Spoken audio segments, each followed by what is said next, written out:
A very good evening to you. Thank you so much for your time. Perhaps let's talk a little bit about the strides that have been made. Naledi, if I may start with you, just looking and assessing the state of women today, the role of women, the strides that have been made towards equality.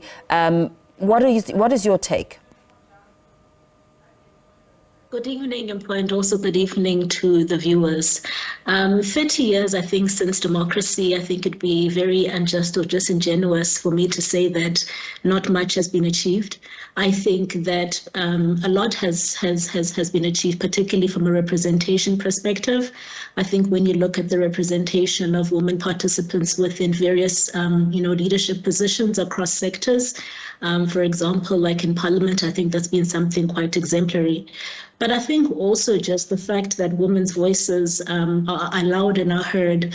I think one of the things that we can take joy in is, when you look at the mobilization that women did to be able to bring the president to eventually sign the bill, is that, we have mobilization power and that are able to have access to our government to be able to be responsive with regards to the kinds of legislation and bills that we want to be seen. But I suppose, with that, one of the things that, as we reflect on the 30 years of democracy, a question really that we should be asking really is, what really have women benefited from this freedom?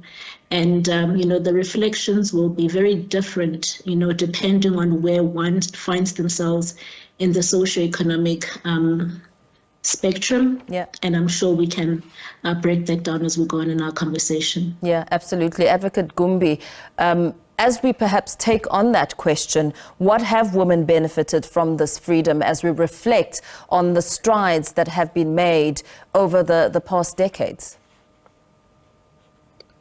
Thank you very much, Mpo. I think if you look at just a few areas, take the question of women representation. I think South Africa has done very well on that score, on the political representation of women.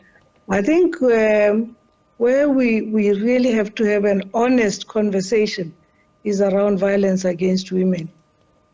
Condemnation, yes, but I think we need to just have a serious conversation around that.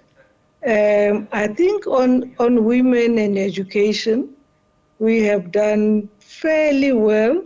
If you go to universities, you find that more women graduate than men.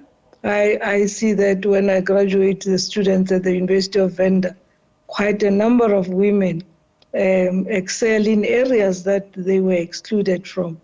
And those are some of the areas that we've done well, and also just women finding their voice in South Africa. Of course, there are some serious problems that remain, very, very serious ones. Mm-hmm. With the serious problems, Naledi, as we look at what Advocate Gumbi is talking about, really just pointing out a serious, barrier when it comes to personal development, advancement, and really looking at the balance in society, gender-based violence coming out really to create a lot of havoc instead of the stability that's needed for functionalities in communities. What is your take, more so with your specialization in feminist movements as well as gender activism? I mean, GBV, like Advocate Gumbi has said, is really one of the things that are top of the list with regards to the issues that we face, GBV and just femicide in general. And this is one of the things that sort of make this 30th anniversary a bit of a, not one that we come, with whistles and bells to celebrate, because, are we really free when women are not being able to be safe, particularly in their homes, in their schools, in the areas of work, and just in society and in general? And I think the tragedy about GBV is that it really doesn't discriminate on one's sort of social and economic standing. It affects us at all levels of society. This country generally, just even the high, crime rates. And I just think the amount of impediment that it has on just freedoms in terms of movement, but also just from a mental health perspective.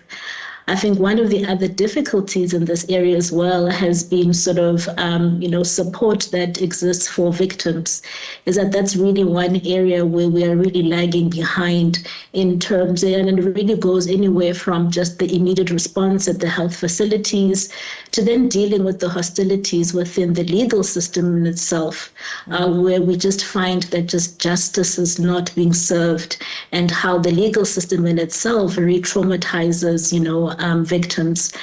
And so we hope, that with this bill that has come into place that the president did sign, which really I think has been through the work of a lot of demands of women around the country.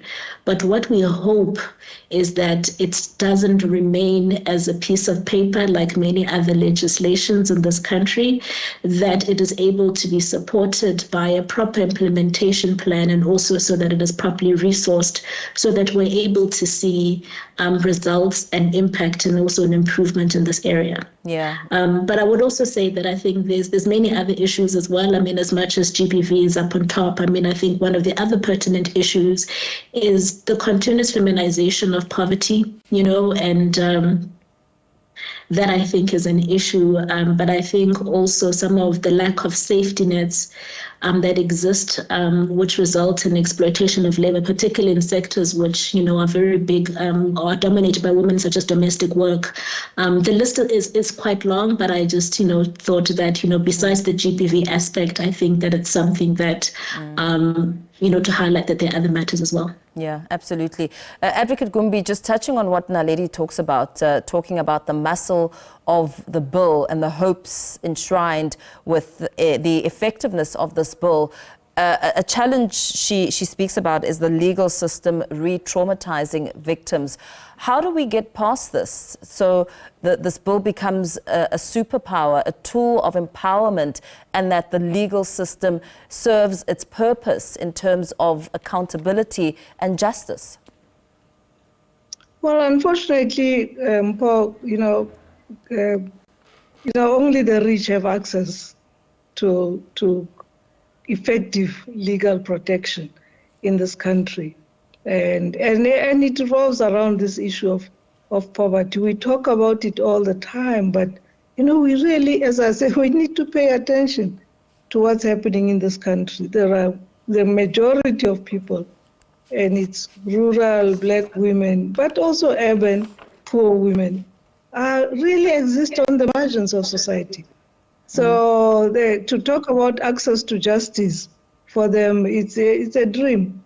It doesn't exist. I mean, I can't afford myself, if I were to hire myself to represent myself, I can't afford it.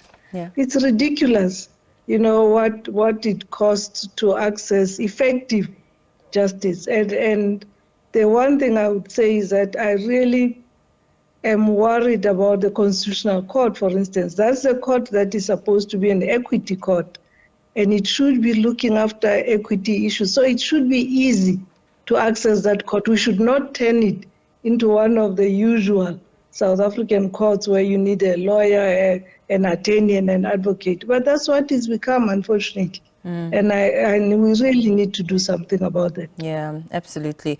You have been announced by United Nations Secretary General Antonio Guterres as the South Africa's special advisor for addressing racism in the workplace. How are you hoping to make an impact in that role as you understand the challenges on the ground and the subtle racism that may not be easy to report? Well, I mean, I deal with issues of the combating of racism within the UN as an organization, and the only thing I would say is that it would be really a surprise if the UN was spared the global racism that we see. We've had a presidential candidate called a DEI candidate, in a very demeaning manner. So it's a tough one, but somebody has to do it, and we are determined to deal with it. And you deal with it, systemic racism, you deal with it through policy. Interpersonal, you deal with it through training and all of that, and then prosecution of cases and all of that. And And we are doing all of that with the team in New York. Yeah, yeah, that's incredible. Naledi, just perhaps before we let you go, you've done a great deal of work with the Beijing conference around equality and addressing women's issues. What comparative lessons can we draw from that as we look at the state of South Africa, and perhaps even realizing that these issues around gender-based violence and all these challenges that women face are not unique to South Africa? They're not. The Beijing Platform of Action, I think, was adopted in 1995. So I think, myself as a gender activist, like many other, gender activists and organizations around the world, the Beijing, Platform of Action, or actually that particular conference, the fourth Conference of Women by the United Nations, was quite a milestone with regards to the issues of gender equality in the world. It adopted this platform of action, which stated around 12 areas of actions that the world was going to adopt in order to be able to focus on eradicating discrimination against women and also focusing on their empowerment. But what was pinnacle about that moment is that it was the first time in history, that the issue of women's equality and women's rights was firmly placed into the agendas of a lot of governments. For me, perhaps as an activist like many other, 1995, through the adoption of this platform of action, will always sort of remain a symbol of hope, that as we come together in mass solidarity, we're able to push through the different barriers that exist and for us to be able to put our issues on the table. 30 years later, I think that we live in a different world. We have more contemporary issues, which really require perhaps a different focus. But we'll forever be grateful, to the Beijing process for being able to create such a strong legacy for us as gender activists and particularly feminists around the world. As we commemorate, I think, Women's Day or Women's Month, one of the things that I think we want to be very vigilant about is that our issues, particularly, things like GBV or women's empowerment, have become taglines and effectively have also become depoliticized as a result. And so, we look onto months like Women's Day and Women's Month to be able to put vigor back into these politics so that, they don't get watered down by just the continuous repetition in them just being taglines, but to galvanize society again, to say, as much as many strides have been made, the women of this country do not feel safe. The women of this country have not yet been fully given their status as human beings. And so let's refocus, let's shine on the challenges that need to be addressed, and let's just bring back the politics back in the struggle and not just give lip service to it. And very lastly, Advocate Gumbi, just in closing, what would you say needs to fall under sharp focus? I mean, lip service is easy, but it doesn't empower anyone.